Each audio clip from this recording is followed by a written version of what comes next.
नमो नमः। मम नाम जगदीशः। अद्य वयं पाठ्यपुस्तकाधारित श्लोकानाम् अभ्यासं कुर्मः। तेषां श्लोकानाम् अभ्यासम् अस्माकं परीक्षायां महत्वपूर्ण अभ्यासः वर्तते। प्रथमः श्लोकः अस्ति दानं भोगो। ये श्लोक जो महत्वपूर्ण है वही मैं आपको बता रहा हूँ। दानम भोगो नाशस्तिस्रो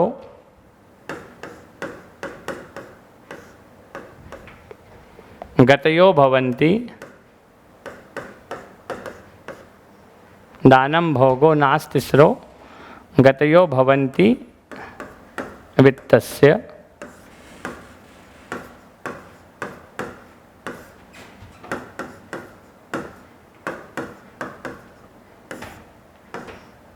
दानम भोगो नासस्तिस्रो गतयो भवन्ति वित्तस्य।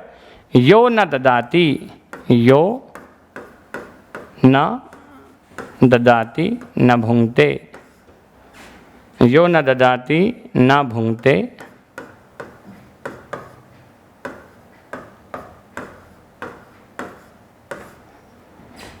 तस्य तृतीया गति भवन्ति। तस्य तृतीया गतिर्भवति।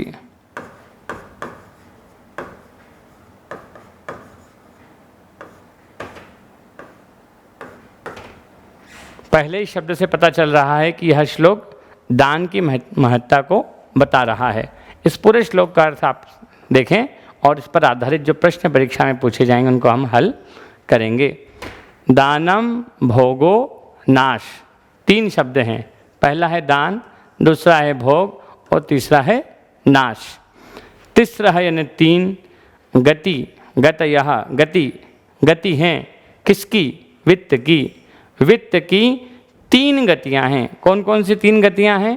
दान, भोग और नाश। यदि हम धन का उपयोग दान करने में नहीं करें तो हम उसका उपभोग कर लें। यदि हम इन दोनों का उपयोग नहीं करते, ना तो हम अपने धन का दान करते हैं और ना ही स्वयं उसका उपभोग कर पाते हैं, तो धन की तीसरी गति होती है जो कि है नाश, अर्थात धन का नाश हो जाता है।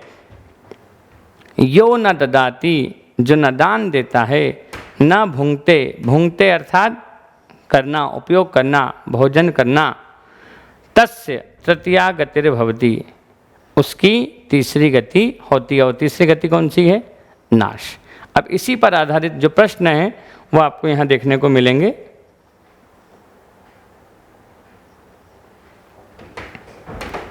जैसे एक प्रश्न इससे पूछा जा सकता है, भवन्ति शब्द में कौन सी धातु है?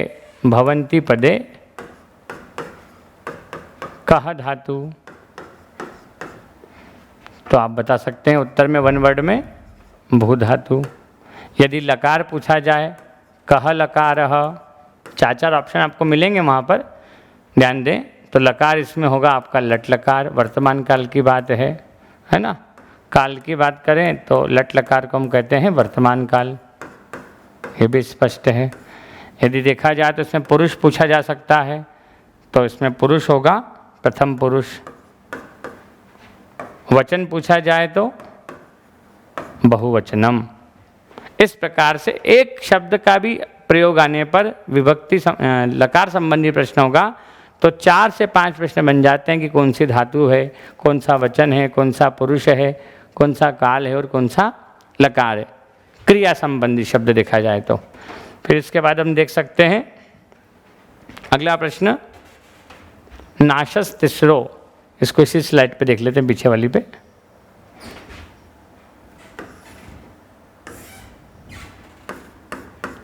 यहाँ संधि विच्छेद पूछा जा सकता है हमसे कि नाशस्तिस्रो में संधि विच्छेद क्या है। तो तीसरी गति का नाम क्या है? नाशः। दानम, भोगः और नाशः। यहाँ विच्छेद करेंगे, नाशः, नाशः धन तिस्रः। तिस्र यानी तीन, स्त्रीलिंग शब्द है, गति शब्द है, इसलिए तिस्रः। यदि पुल्लिंग शब्द होता तो यहाँ पर होता त्रयः, नपुंसकलिंग शब्द होता तो यहाँ होता त्रीणि।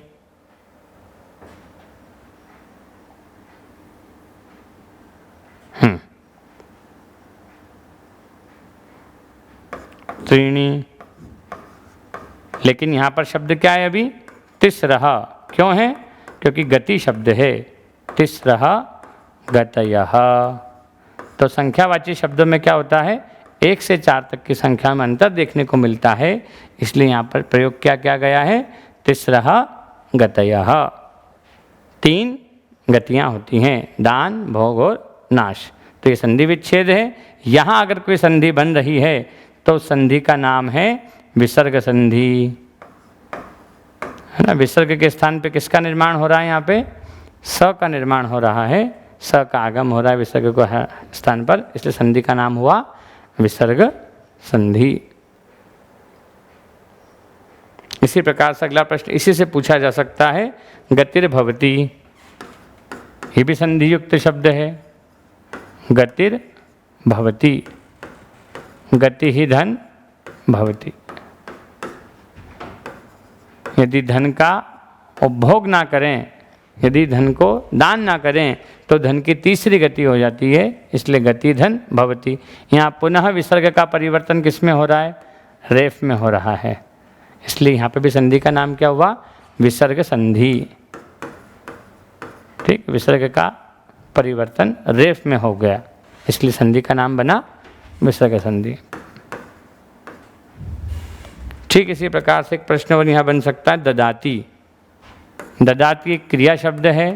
इसकी अगर धातु की हम बात करें तो इसमें है दा धातु, लट लकार, वर्तमान काल।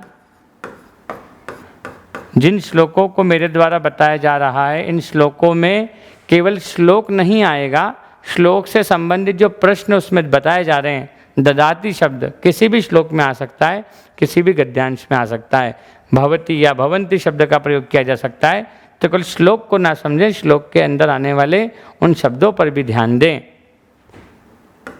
दा धातु, लट लकार, लट लकार को हम संस्कृत में हिंदी में कहेंगे वर्तमान काल,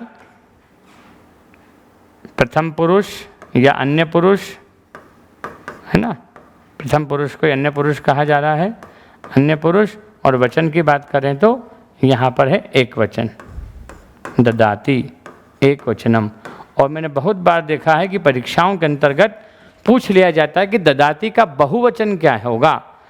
यदि ददाति शब्द का बहुवचन पूछा जाए तो ये बहुत ही महत्वपूर्ण प्रश्नों में गिना जाता है। इसका बहुवचन होगा ददति। बच्चे प्रायः रूप याद कर लेते हैं, पठति, पठता, पठन्ति, तो ददाति, ददतः और ददंती कर देते हैं। इसीलिए इम्पोर्ट प्रश्न महत्वपूर्ण हो जाता है कि सामान्य शब्द रूपों की बजाय ये थोड़ा सा विशेष शब्द है। ददाति, उसका बहुवचन होगा ददति। बहुतायत में परीक्षाओं में विशिष्ट प्रश्न पूछे जाते हैं, तो ये प्रश्न एक महत्वपूर्ण प्रश्न है। इसमें धातु देखेंगे तो दा धातु है, इसमें द्वित्व चलता है, आगे एक द और चलेगा।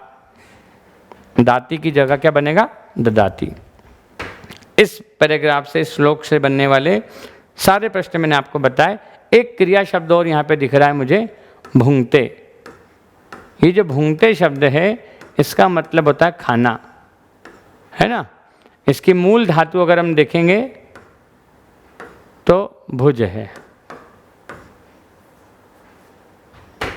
भूंगते। आत्मनेपद धातु है ये, है ना। अभी तक परस्मैपद धातु थी इधर, लेकिन ये धातु कैसी है? आत्मनेपद धातु है, भूंगते। और इसमें भी एक वचन है, लट लकार है, ठीक है, और अन्य पुरुष है। अब मैं आप सबका ध्यान इस बात पर चाहूँगा कि भूंगते के जैसे चलने वाली जो अन्य धातुएं, लभते, सेवते, याचते, इन सबको भी आप इसके साथ में देख लें तो आत्मनेपद अगर कोई क्रिया शब्द नया आ जाता है तो आप कर पाएंगे। जैसे शब्द है सेवते, है ना, लभते, याचते,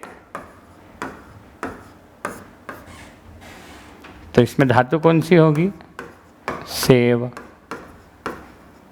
लभ, याच, है ना। ते एते अंते, इसके रूप कैसे चलेंगे? जैसे पठति पठता पठन्ति, लिखति लिखता लिखन्ति रूप चलते हैं, उसी प्रकार से आत्मने पद धातुओं के भी रूप चलते हैं। लभते लभेते लभन्ते, सेवते सेवेते सेवन्ते, याचते याचेते याचन्ते। अन्य पुरुष एक वचन से लेकर बहुवचन तक प्रथम पुरुष में। इसमें धातु हो गई आपकी सेव, लव, याच। पुरुष की बात करें तो प्रथम पुरुष तीनों में होगा, ठीक। फिर वचन की बात करें तो इन सब में क्या है? एक वचन है। और ये शब्द इसलिए महत्वपूर्ण है कि परीक्षा में कोई ना कोई पैराग्राफ होगा, प्रत्येक दिन अलग अलग परीक्षाएं चलेंगी और उन परीक्षाओं का जो पारी होगी, प्रथम पारी, द्वितीय पारी, प्रातः पारी, मध्याह्न काल पारी, उसमें पैराग्राफ में कोई शब्द अगर आपको देखने को मिल जाता है तो इस श्लोक के साथ में, इस पहले वाले श्लोक के साथ में ही हमारी वो समस्या का समाधान हो जाता है कि आत्मनेपद धातु भी हमने देख ली और वर्तमान काल के लिए जो लकार काम में आता है उसकी भी जानकारी हमें इससे मिल जाती है। आइए आगे बढ़ते हैं अगले श्लोक की तरफ। विद्या ददाति विनयम, विद्या ददाति विनयम, विनयात् याति, विनयात् याति पात्रताम, पात्रत्वात् धनम आपनोति, पात्रत्वात् धनम आपनोति। धनम आपनोति को हम अलग करके भी लिख सकते हैं, जोड़ के भी लिख सकते हैं, संधि युक्त शब्द लिख देते हैं। धनम आपनोति, धनात् धर्मः ततः सुखम, इसे भी जोड़ के लिखा जा सकता है। धनात् धर्मः ततः सुखम। बहुत प्राचीन श्लोक है, हमेशा परीक्षाओं में पूछा जाता रहा है, गत परीक्षाओं में। विद्या ददाति विनयम, देखिए पिछले श्लोक में पढ़ के आए हम ददाति, तो अब यहाँ पर आप स्पष्ट हो जाएगा कि ददाति शब्द में कौन सी धातु है, कौन सा लकार है, कौन सा पुरुष है, कौन सा वचन है ना, कौन सा काल है। तो एक किसी भी एक श्लोक में पढ़ने पर, एक पैराग्राफ में पढ़ने पर जो चीज़ आपको बताई जा रही है उसको विधिवत अपनी उत्तर पुस्तिका में लिख लीजिएगा, अभ्यास पुस्तिका में, तो परीक्षा में आपको ज़रूर काम आएगी। याति, यहाँ पे क्रियावाचक शब्द देखेंगे तो याति, ददाति, है ना, आपनोति। अगर हम इस शब्द का विच्छेद करने जाएंगे तो इसमें भी लट लकार निकलेगा। यदि मैं विच्छेद करता हूँ तो बनेगा धनम प्लस आपनोति। आपनोति का मतलब होगा प्राप्त करना। अब इसके रूप चलेंगे आपनोति, आपनोतः, आपनुवन्ति। इस श्लोक का हिंदी अर्थ देखते हैं पहले हम।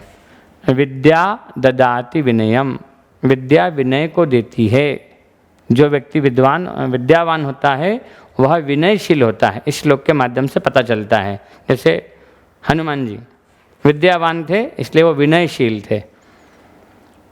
विनयात् याति पात्रताम, जो विनय है, जो विनयशीलता है वो आपके अंदर योग्यता को लाती है। जैसे आप सभी अभी अध्ययन कर रहे हैं, है ना, विद्या प्राप्त कर रहे हैं, लेकिन अगर इस विद्या के साथ में आपके अंदर विनयशीलता आ जाएगी तो आपके अंदर किसी भी परीक्षा को पास करने की योग्यता स्वतः आने लगेगी। तो विनय देता है हमें योग्यता। पात्रत्वाद धनम आपनोति, आपनोति का मतलब होता है प्राप्त करना। आपनोति यानी प्राप्त करना। जो व्यक्ति विद्यावान होता है वह विनयशील हो जाता है, विनयशील होने पर उसमें योग्यता आ जाती है, और जो व्यक्ति योग्यताधारी होता है उसे ही धन की प्राप्ति होती है। तो सीधे धन प्राप्त होता है, अर्थात किसी राजा महाराजा के राज दरबार में जो कवि होते थे अपनी काव्य गुण के द्वारा, कविताओं के द्वारा, रचनाओं के द्वारा धन प्राप्त करते थे, जैसे हमने बिहारी के बारे में पढ़ा हिंदी में कि हर एक दोहे पर उन्हें एक सोने की मुद्रा प्राप्त होती थी। तो धनात् धर्मः, जिस व्यक्ति के पास में धन होता है वह धर्म का काम करता है। धन से ही तो धर्म के काम किए जाते हैं, और धर्म के काम करने से हमें अंत में क्या प्राप्त होता है? सुख प्राप्त होता है। हर व्यक्ति अपने जीवन में क्या प्राप्त करना चाहता है? सुख। तो सुख प्राप्त करने की पहली सीढ़ी कौन सी है? विद्या। तो विद्या ददाति विनयम, विनयात याति पात्रताम, पात्रत्वाद धनम आपनोति, धनाद धर्मः ततः सुखम। ये था किसका सामान्य हिंदी अर्थ, है ना। अब इस पर आने वाले जो महत्वपूर्ण प्रश्न है उसको भी देख लें। का विनयम ददाति, कौन विनय को देती है? तो एक शब्द में उत्तर क्या होना चाहिए? 4 ऑप्शन आपको मिलेंगे परीक्षा में। तो यहाँ क्या जाएगा? विद्या। विद्या ददाति विनयम, विनयात याति पात्रताम, कस्मात् पात्रताम याति। योग्यता किससे आती है? तो विनयात। किससे? विनय से। विनयात याति पात्रता, ये उत्तर वाले शब्द हैं, ध्यान रखिएगा। विनयात याति पात्रता, पात्रत्वाद धनम आपनोति। यदि आपनोति शब्द हम देख रहे हैं, धनम शब्द देख रहे हैं, इसका विच्छेद देख लें आप यहाँ पे, धनम प्लस आपनोति, ये संधि विच्छेद है। यहाँ पर 2 वर्ण मिल रहे हैं जो व्यंजन संधि को बता रहे हैं। व्यंजन संधि। अच्छे श्लोक आना ही आना होता है, इसलिए ज़रूर देख के जाइएगा। संभावित प्रश्न भी आपके सामने हैं। यदि आपनोति शब्द में आपसे पूछ लिया जाए कि आपनोति का लकार कौन सा है, तो ध्यान रखिएगा लट लकार वर्तमान काल है ये, और प्रथम पुरुष है, एक वचन में लिखा हुआ है ये। लट लकार प्रथम पुरुष एक वचन, और धातु का अगर नाम पूछा जाए तो इसमें है आप धातु। आप का मतलब होगा पाना। धातु का नाम क्या है? आप। इससे एक कठिन प्रश्न जो पूछा जा सकता है, जिसमें बहुवचन की मैं बात कर रहा था पहले भी, ददाति यानी ददति बहुवचन, ऐसे ही आपनोति का बहुवचन बनता है आपनुवंती। आपनुवंती। इस प्रश्न को जरूर देख कर जाइएगा। आपनुवंती आपनोति शब्द का बहुवचन है। ठीक। जैसे तनोति तनवंती, चिनोति चिनवंती, करोति कुर्वंती, इस प्रकार की जो धातुएं हैं उनके रूप थोड़े से विशिष्ट होते हैं। तो 4-5 धातुओं को आप जरूर अभ्यास में ला सकते हैं। ठीक इसी प्रकार से श्लोक में कुछ बच रहा है, वो मैं आपके सामने लिख देता हूं।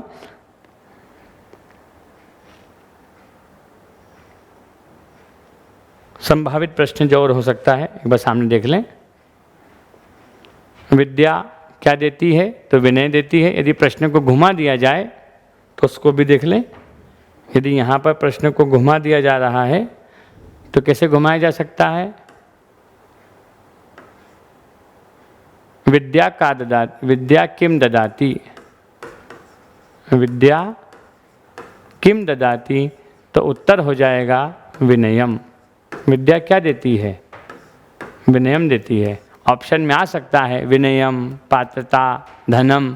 तो आपको ध्यान देना है श्लोक के आधार पे विद्या हमें क्या देती है? विनय देती है। विद्या से धन भी प्राप्त हो रहा है, विद्या से जीवन में सुख भी प्राप्त हो रहा है, लेकिन श्लोक की पंक्ति कह रही है कि विद्या विनय को देती है। तो हमें एकमात्र उत्तर चुनना है, वो है विनयम। ठीक है।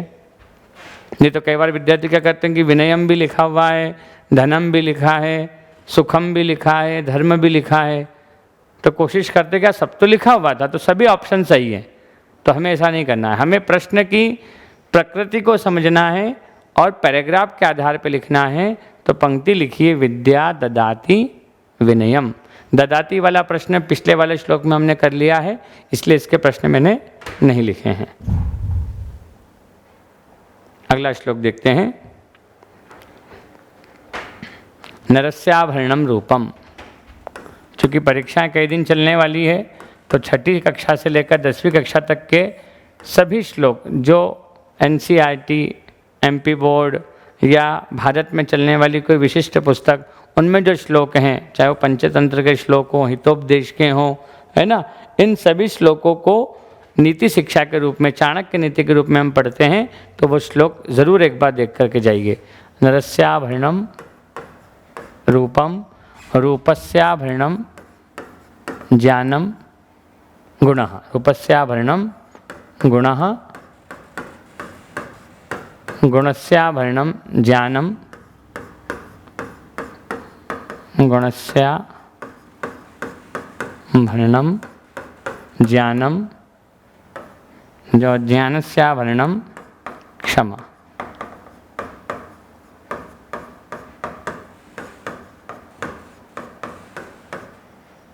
नर का रूप उसका आभूषण होता है। मनुष्य की पहचान सबसे पहले उसके रूप से होती है। यदि कोई रूपवान है तो उसमें गुण देखा जाता है, यदि कोई गुणवान व्यक्ति है तो उसमें ज्ञान की महत्ता को श्रेष्ठ बताया गया है, और यदि वो ज्ञानवान है तो क्या उसमें दूसरों को क्षमा करने का गुण है, क्षमा करने की भावना है, तो क्षमा मनुष्य का सबसे बड़ा आभूषण बताई गई है। प्रश्न यहाँ पर क्या बन सकते हैं? नरस्य आभूषणम किम, ये प्रश्न है। नरस्य आभरणम किम, मनुष्य का आभूषण क्या है? मनुष्य का आभूषण रूप है। ये प्रश्न हो गया आपका, इसका उत्तर हो गया। यदि संधि विच्छेद पूछ लिया जाए कि नरस्याभरणम का संधि विच्छेद बताइए, तो नरस्य धन आभरणम, यहाँ पर दीर्घ संधि हो जाएगी, है ना। विद्याधन आलय विद्यालय, हिम धन आलय हिमालय, पुस्तक धन आलय पुस्तकालय, विद्याधन अर्थी विद्यार्थी। जो दीर्घ संधि के सामान्य उदाहरण है, उसी में से एक उदाहरण बन गया दीर्घ स्वर संधि का, नरस्य धन आभरणम नरस्याभरणम। और ये बात सभी जगह पे लागू हो रही है। रूपस्य धन आभरणम, गुणस्य धन आभरणम, ज्ञानस्य धन आभरणम। इन चारों शब्दों में से कोई भी शब्द देकर के आपसे पूछा जा सकता है कि इसमें कौन सी संधि और इसका विच्छेद क्या है।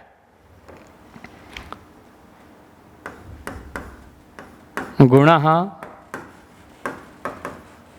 कस्य आभरणम, प्रश्न को पीछे से लिखना शुरू कर दिया उन्होंने, उल्टा कर दिया।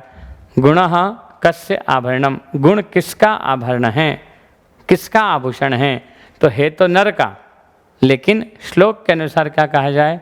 रूपस्य आभरणम गुणः। ये दूसरा प्रश्न है, इसलिए इसका उत्तर भी होगा यहाँ पे रूपम। अभी तक 3 प्रश्न हो गए हैं। संधि का नाम दीर्घ स्वर संधि, विच्छेद पूछा जाए तो नरस्य धन आभरणम, नरस्य आभरणम किम, तो रूपम। गुणः कस्य आभरणम, रूपम। प्रश्न को इस प्रकार पूछा जाए तो अंतिम शब्द में उत्तर है, और प्रश्न को पीछे से घुमाकर पूछा जाए तो उसका उत्तर पहले शब्द में छुपा हुआ है। बस इसी बात को आपको समझना है।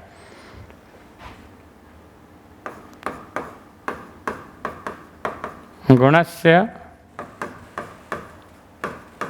आभरणम किम, तो उत्तर जाएगा ज्ञानम।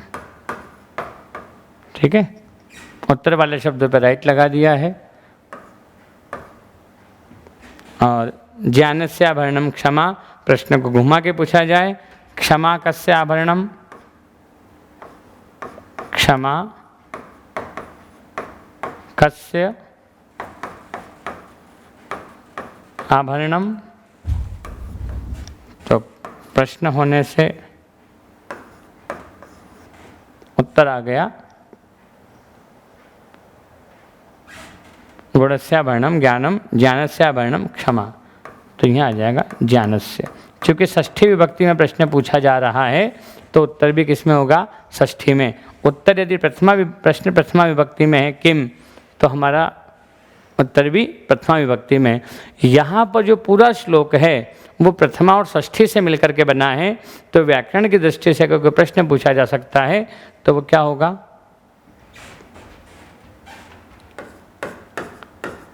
नरस्य, है ना, ज्ञानस्य, गुणस्य, इन सभी शब्दों में से कोई भी एक शब्द पूछ लिया जाएगा आपसे और कहा जा सकता है कि इसमें विभक्ति का नाम बताइए। तो इन सभी शब्दों में जो विभक्ति है वो है षष्ठी विभक्ति, एक वचन। अगला प्रश्न इसमें से क्या हो सकता है? इन चारों में से किसी का भी बहुवचन पूछा जा सकता है। तो इन चारों में से किसी का भी बहुवचन बताना हो मुझे तो मैं लिख सकता हूँ, इन सब का बहुवचन नर का बनेगा नराणाम, जैसे बालक का बालका नाम, ऐसे नर का नराणाम। ज्ञान का देखेंगे तो ज्ञाना नाम, गुण में देखेंगे तो गुणा नाम, और रूप में जाएंगे तो रूपाणाम। इनकी षष्ठी विभक्ति का बहुवचन है ये।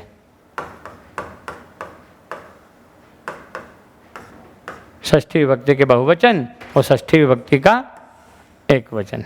इन चारों शब्दों में षष्ठी का एक वचन है। मूल शब्द देखेंगे तो नर, ज्ञान, गुण और रूपम। क्लियर है सभी को? तो विभक्ति आधारित प्रश्न, संधि आधारित प्रश्न और श्लोक को पढ़ के समझ में आने वाला प्रश्न। एक श्लोक और देख लेते हैं हम।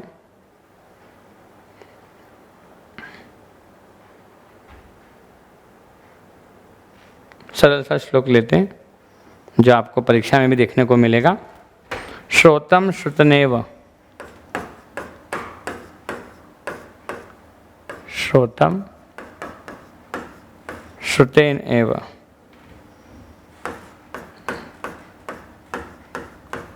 श्रोतम श्रुतेनैव न कुंडलेन। श्रोतम का मतलब होता है कान।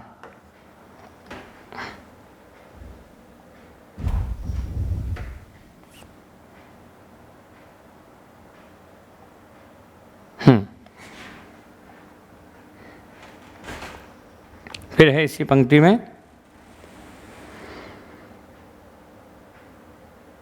दानेन पाणिर, दानेन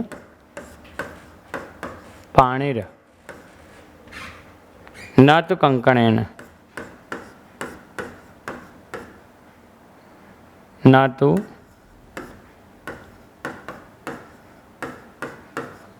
कंकणेन। फिर अगली लाइन है विभाति कायः, विभाति कायः करुणापराणाम, करुणा पराणाम। मैं फिर कहूँगा जिन श्लोकों को हम पढ़ रहे हैं ये पाठ्य पुस्तक आधारित श्लोक है और इन श्लोकों में जहाँ जहाँ पे जो जो शब्द आते जा रहे हैं इस श्लोक के नहीं आने पर भी वे शब्द जरूर परीक्षा में देखने को मिलेंगे, इसलिए उन व्याकरणिक प्रश्नों को भी साथ में जरूर समझते चलना आप। विभाति कायः करुणापराणाम परोपकारैहि न तु चंदनेन, परोपकारैहि न तु चंदनेन। श्लोक का हिंदी अर्थ देख लेते हैं।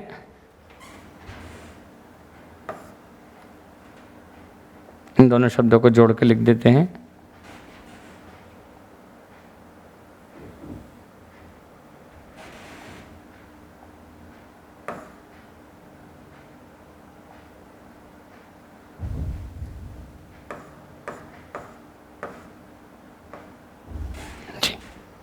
ध्यान दें,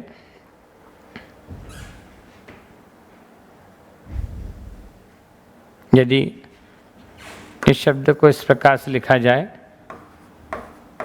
तो भी शुद्ध है, परोपकारी।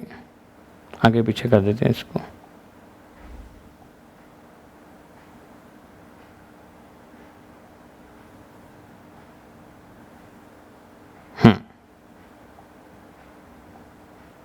परोपकारैः और न को अलग किया जाए तो ये शब्द भी शुद्ध है। संधि विच्छेद हो गया, परोपकारैः धन न। श्रोतम यानी कान, श्रुतनेव कानों की शोभा सुनने से है, शास्त्र सुनने से है ना। तो कान की शोभा सुनने से है, क्या सुनने से? शास्त्र सुनने से, न कि कुंडल पहनने से। आपने देखा होगा लोग कुंडल पहनते हैं, तो कानों की शोभा कुंडल पहनने से नहीं होती बल्कि शास्त्रों को सुनने से होती है। दानेन पाणी, पाणी यानी हाथ, कर, पाणी का पर्यायवाची क्या हो गया? कर, कर यानी हाथ, हाथ को संस्कृत में हम कहेंगे हस्त, दोनों हैं, ठीक। पाणी, कर और हस्त। दानेन पाणिर अर्थात हाथों की शोभा दान देने से है, न कि कंगन पहनने से। सुंदर सुंदर कंगन पहनने से हाथों की शोभा नहीं बढ़ती बल्कि दान देने से हमारी शोभा हाथों की बढ़ती है। विभाति यानी सुंदर लगना, विभाति वही भाति शब्द है, वी उपसर्ग लगा हुआ है, वी उपसर्ग पूर्वक भाति शब्द है। यदि उपसर्ग पूछा जाए तो वी उपसर्ग है और भा नाम की धातु है। भा यानी भाना, हिंदी में भी कहते हैं मुझे ये भाता है, तो भाता क्यों बना? क्योंकि शब्द था विभाति। कायः, यहाँ पे कायः शब्द का पर्यायवाची हो गया शरीरम। कायः शब्द का पर्यायवाची क्या हुआ? शरीरम। इस बात को ध्यान रखें। हमारा जो शरीर है वो कैसे शोभामान होता है? करुणा पराणाम, दूसरों पर करुणा करने से। जैसे पिछले श्लोक में हमने क्षमा पढ़ा था, ऐसे ही एक मनुष्य का गुण है। वास्तव में मनुष्य कौन है? जो करुणा परायण होता है, जो दूसरों पर दया करने का भाव मन में रखता है, तो उससे उसका जीवन सुंदर लगता है। परोपकारै न तो चंदनेन, शरीर पे विभिन्न प्रकार के डियो, सेंट, इत्र लगाने से शरीर की शोभा नहीं बढ़ती बल्कि परोपकार करने से मनुष्य की शोभा बढ़ती है। जाने के बाद किसे याद रखा जाता है? जिसने अपने जीवन में कोई पेड़ लगाया हो, कोई परोपकार का काम किया हो। तो ध्यान रखिएगा, यहाँ पर कुछ पर्यायवाची भी आए हैं, कायः शरीरम, है ना। पाणी शब्द का पर्यायवाची आपका कर और हस्त है, ये भी पूछा जा सकता है। अब इस पर आधारित जो प्रश्न है उसकी तरफ मैं आपको ले चलता हूँ।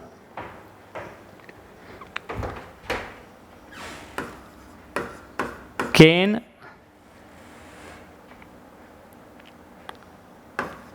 श्रोतम विभाति, कानों की शोभा किससे होती है? 4 ऑप्शन आपके पास में होंगे, उसमें से एक पहली लाइन में शब्द लिखा हुआ है श्रुतनेन।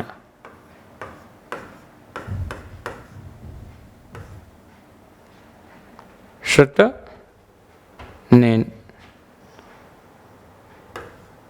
दोनों तरफ देख ले, बस शब्द हमने सही लिखा है। हाँ, श्रुतनेव, श्रुतेन। इस शब्द की मात्रा को हटा दें यहाँ से।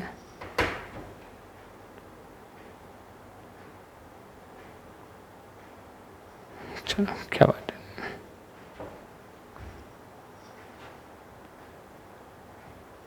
पूरे को मिटा देते हैं, देखें अब हो जाएगा सही।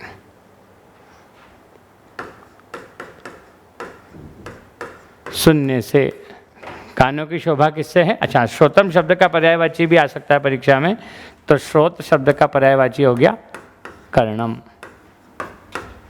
श्रोतम यानी कर्णम, ध्यान दें। फिर है अगला प्रश्न, इसी से बनता है। संधि विच्छेद यदि यहाँ कर दिया जाए तो श्रुतेन शब्द के साथ में, चूंकि आपने देखा था श्लोक में लिखा हुआ श्रुतनेव, यहाँ संधि विच्छेद करने की आवश्यकता है। तो श्रुतेन,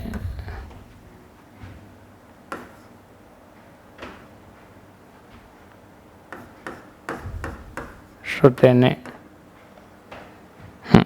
श्रुतेन धन एव, आगे एक ही मात्रा नहीं लगेगी।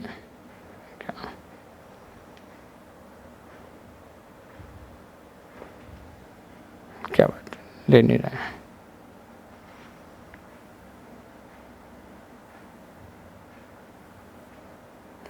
पूरा लिख देते हैं। कभी कभी श्रुतेन धन एव, जैसे आपने सदा धन एव लिखते हो तो सदैव बन जाता है, तथा धन एव तथैव, उसी प्रकार से श्रुतेन धन एव श्रुतेन एव। यहाँ पर वृद्धि संधि है, ध्यान दीजिएगा।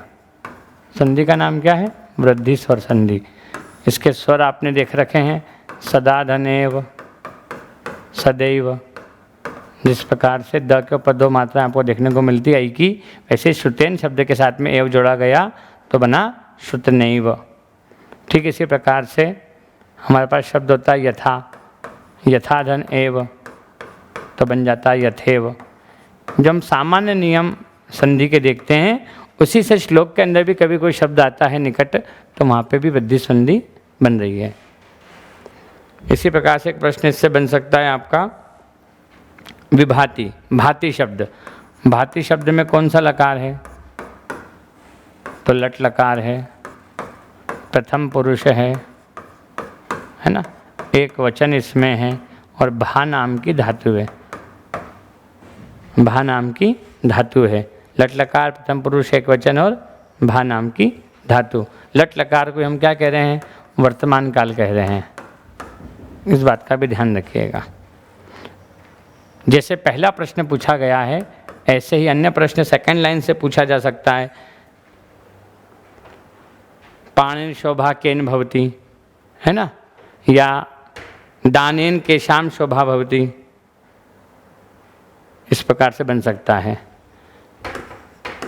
दानेन कह विभाति, दान देने से किसकी शोभा बढ़ती है, कौन शोभायमान हो रहा है? तो दानेन वाली पंक्ति में आप जाएंगे तो वहाँ लिखा हुआ है पानी, है ना, तो इसका उत्तर आ गया पानी। पानी यानी हाथ। हाथों की शोभा किससे बढ़ रही है? दान देने से। प्रश्न को घुमा दिया थोड़ा सा। ठीक इसी प्रकार से यहाँ पर पानी शब्द के साथ भी संधि विच्छेद कर सकते हैं। पानी न लिखा हुआ उसके अंदर, है ना, इसका संधि विच्छेद देखें तो पानी ही धन न। पहले श्लोक में भी देखा आपने, विसर्ग संधि बनी थी गतिर भवती, है ना, तो पानी विसर्ग का परिवर्तन र में हो रहा है, तो यहाँ पे फिर से एक बार संधि का नाम क्या बना? विसर्ग संधि। जब जब आपको रेफ बनता हुआ दिखाई दे कहीं पर विसर्ग के स्थान पे, वहाँ पर संधि का नाम होगा विसर्ग संधि। और बहुतायत में प्रयोग देखने को मिलेंगे विसर्ग संधि के। ठीक इसी प्रकार से परोपकारी वाला मैंने शब्द देखा था आपको अंतिम लाइन में, परोपकारी, परोपकारी न। यदि इस प्रकार से शब्द लिखा हुआ है तो यहाँ पर भी परोपकारी शब्द है और पीछे लिखा हुआ न, यहाँ पर भी विसर्ग संधि है। दो ही जगह पर विसर्ग संधि है। ठीक, परोपकारी शब्द में कौन सी विभक्ति अगर पूछ लिया जाए तो परोपकारी शब्द में तृतीया विभक्ति है। जो रूप आप याद करते हो, बालकेन बालकाभ्याम बालकई, तृतीया विभक्ति का बहुवचन, ऐसे ही परोपकारेण परोपकाराभ्याम परोपकारई ही तृतीया विभक्ति का बहुवचन यहाँ पर बनेगा। तृतीया विभक्ति और बहुवचन। जितने भी संभावित प्रश्न श्लोक में से हो सकते हैं हमने देखे हैं। करुणा पराणाम, यदि शब्द में षष्ठी विभक्ति पूछी जाए, करुणा पराणाम, तो षष्ठी विभक्ति यहाँ पर, षष्ठी विभक्ति का बहुवचन है इसमें। ठीक इसी प्रकार से एक शब्द और देख लेते हैं इसमें, चंदनेन, कुंडलेन, इन सारे शब्दों में कौन सी विभक्ति है? जैसे पहला शब्द है, पहले श्लोक में पहला शब्द, इस पंक्ति में पहला कुंडलेन शब्द था, है ना, कुंडलेन, दानेन, चंदनेन, इन सभी शब्दों में कौन सी विभक्ति? कोई भी एक शब्द पूछ लिया जाए, है ना, कंकणेन, इन सभी शब्दों में एक ही विभक्ति है। एक शब्द इसमें आ रहा है परोपकारी, हो गए। चलो, इन सभी में विभक्ति का नाम अगर पूछा हो तो तृतीया विभक्ति का एक वचन है इनमें। बालक का बालकेन, राम का रामेण। इस प्रकार जब हम शब्द रूप याद करते हैं तो वही शब्द अन्य शब्दों के साथ जब प्रयोग आने लगे तो कुंडलेन, दानेन, चंदनेन, कंकणेन, क्योंकि नपुंसकलिंग शब्दों की भी तृतीया से लेकर सप्तमी तक के जो वचन होते हैं वे पुल्लिंग के समान चलते हैं। फलम फले फलानी, फलम फले फलानी प्रथमा और द्वितीया। उसी प्रकार से जब हम जाएंगे तृतीया पे तो पुल्लिंग के समान चलेगा। बालकेन तो यहाँ चलेगा फलेन, फलाभ्याम, फलई। तो यहाँ अगर कोई नपुंसकलिंग शब्द भी है तो उसके रूप हमें कैसे देखने को मिल रहे हैं? पुल्लिंग के समान मिल रहे हैं। तो तृतीया विभक्ति का एक वचन। मुझे आशा ही नहीं पूर्ण विश्वास है कि प्रतिदिन 4-5 श्लोकों का हम यदि अभ्यास करते हैं, 40 दिनों का जो हमारा पाठ्यक्रम है उसके अंदर 40 पंजे 200 श्लोक सहित अन्य जो गद्यांश पद्यांश पिछले वर्षों की परीक्षा में आ चुके हैं उनका हम अभ्यास करेंगे। जय तु भारतम, जय तु संस्कृतम। नमो नमः, पुनः मिलामः।